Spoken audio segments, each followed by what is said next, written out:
Hi, I'm Diane Vallere, and I write humorous mysteries, and I'm counting from my first book up to my 40th, which comes out on February 27th. But I'm not talking about book 40 today. I'm talking about book number 36, which is Love Me or Grieve Me. This is number 10 in the Madison Night mystery series. So if you don't know Madison Night, she's an interior decorator who's modeled her life after Doris Day, and every book in the series does a nod to a different Doris Day movie. This one is Love Me or Leave Me.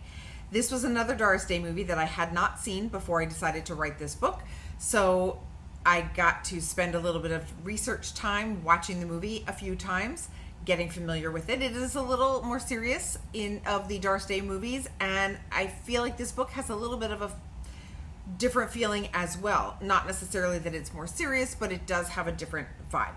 So in the book, it really starts off with a junior copy editor accidentally prints an obituary for Madison in the paper instead of the obituary for Madison Night, who is an obscure jazz singer in Dallas.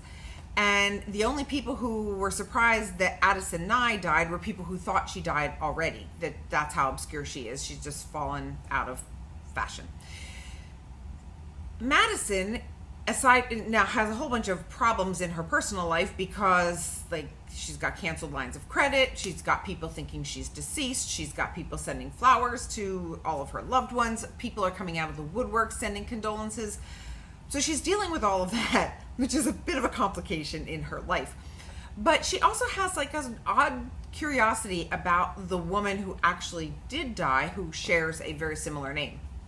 So she does a little bit of poking around to find out about Addison, and what she discovers is that Addison was connected to an unsolved murder in the past.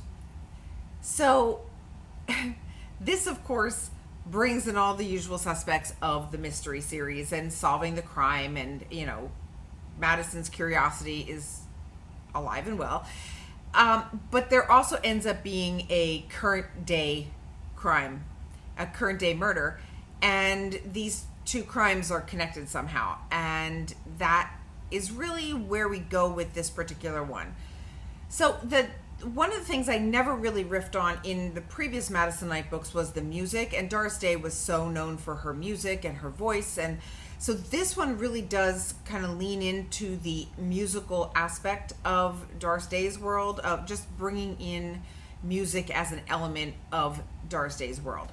It's jazz, because Addison was a jazz singer, but it does play into that a little bit more. And, Love Me or Leave Me had that too. So that's where that all came from. This one does bring back Clara Bixby, who was introduced in the Pajama Frame, and man, she's a feisty one. So she was a hot potato to handle.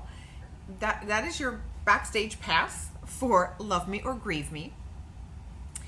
And I will be back tomorrow to tell you about book number 37. But first, as the final week count up to book 40, I'm giving away a book a day to anyone who comments on this video on Facebook. Just drop the name of any book from my backlist that you would like to win, and I will have the internet robots pick a name, and that person will win a book. So drop your comment below this video on Facebook, and tomorrow around 4 o'clock, I will ask the internet robots to pull a name and let you know if you won. Okay? I'll be back tomorrow. Thank you for watching.